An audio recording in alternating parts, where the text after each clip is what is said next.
¿Sabéis que parte de las colecciones del Museo del Prado han llegado a Sevilla hace poco y están exponiéndose en el CaixaForum? Son unos cuadros que realmente visitamos muy poco en el Museo del Prado, pero que realmente es una colección que estoy encantada de poder visitar. Por la gran abundancia de obras que llenan 6 salas y por su significación para la historia del arte. En el siglo XIX se llega a un momento culmen en la conciencia que el pintor adquiere de sí mismo, el artista adquiere de sí mismo con su propia valía y originalidad. De hecho, aumentan en número la cantidad de artistas que se forman y que compiten por demostrar todo esto. Ya no eran simples artesanos, sino que formaban parte de la burguesía y se consideraban como parte de esa élite de elegidos por las musas, sentirse privilegiados al ser artistas. Es un momento en que el ser distinto, lo peculiar, la originalidad, la subjetividad se valoran enormemente gracias al romanticismo. Y esto naturalmente se manifiesta también en un género que es el retrato, sobre todo el autorretrato, en el cual el autor se expresa a sí mismo, pero también en el retrato encargado por el cliente. El cliente también es siempre alguien especial. Esta es la primera muestra que se hace en España dedicada al retrato del siglo XIX en todas sus modalidades, desde la pintura, la escultura, la medallística, el grabado, la fotografía, y es posible gracias a que el Prado tiene una enorme y buenísima colección y al trabajo que sin duda ha hecho CaixaForum. Me parece que se ha infravalorado de un tiempo a esta parte bastante este género de pintura. Se ha pensado que los pintores españoles no conocían lo que se hacía en Europa, pero no es así. Ellos viajaban, iban a Roma, a Francia y conocían perfectamente lo que se hacía. Lo que pasa es que hacían lo que querían y de lo que podían vivir. Maestría sería la palabra que resume lo que yo siento al ver esta gran exposición del siglo del retrato español en el CaixaForum. Me sorprendo y aprendo sobre todo de las obras de estos grandes maestros que para mí son especialmente Sorolla o Raimundo de Madrazo.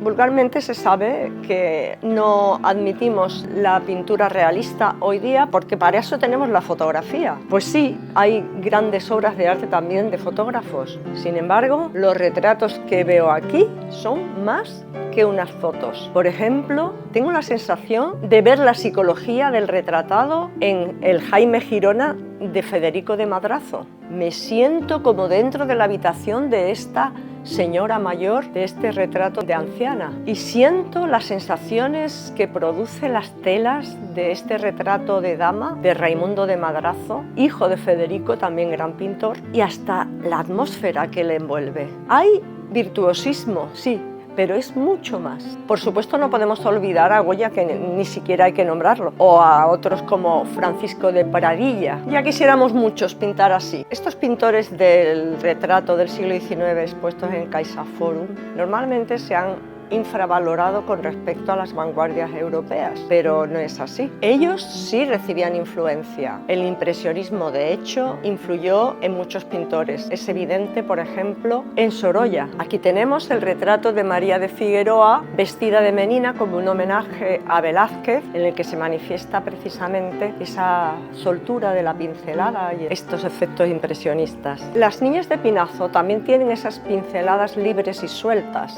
donde menos es más. Consigue frescura en esa expresión infantil gracias a la soltura y suavidad del color. Observad estas pinceladas sueltas también en esta mujer de Chocharia de Eduardo Rosales, sobre todo en las manos y en esos pies apenas esbozados. ¿Sabes quién fue el creador de la famosa estatuilla de los Goya? Es que me ha llamado especialmente la atención la calidad de los retratos en escultura de la exposición del siglo XIX. Todos conocemos la estatuilla del trofeo de los Goya, pero sabemos que es una obra del gran Mariano Benlliure, un gran escultor al que el Ayuntamiento de Madrid a primeros de siglo le encargó, aparte de otros monumentos, uno sobre Goya como homenaje a la mayoría de edad de Alfonso XIII. El autor no ha podido expresar mejor la profundidad y la capacidad mental y creativa del gran Goya. Curiosamente, podemos observar en el cementerio de Sevilla un gran monumento a Joselito el Gallo, también del autor del Goya.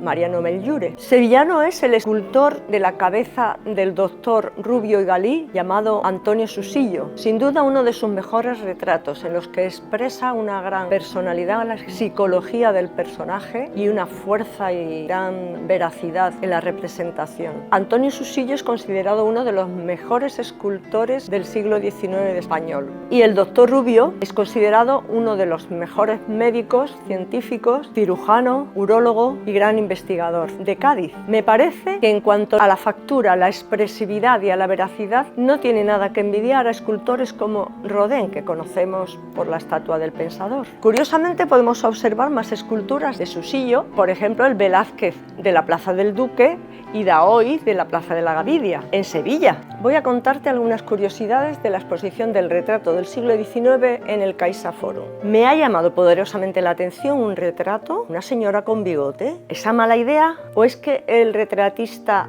es tan fiel a la realidad y a la verdad que no se puede sustraer? ¿No le puedes poner un poquito de filtro? ¿Un poquito de maquillaje? La señora Delicado de Imaz es un óleo sobre lienzo de Vicente López Portaña, contemporáneo de Goya, situado entre la Ilustración y el Romanticismo. ¿Es un pintor cruel o fiel al realismo? Bueno, algo así hizo Goya también con la familia de Carlos IV. Destaca por su rostro masculino, su nariz larga, bigotes, cejas muy pobladas, la constitución del rostro, todo eso que le afean a la pobre, pero que podría ser por una enfermedad llamada hirsutismo. Sin embargo, contrasta con la belleza del atuendo, de la ropa, que dan muestra de que pertenece a una familia o que es una burguesa o aristócrata. López Portaña fue el pintor de moda de la aristocracia y la burguesía gracias a que Fernando VII lo nombró primer pintor de cámara en 1815.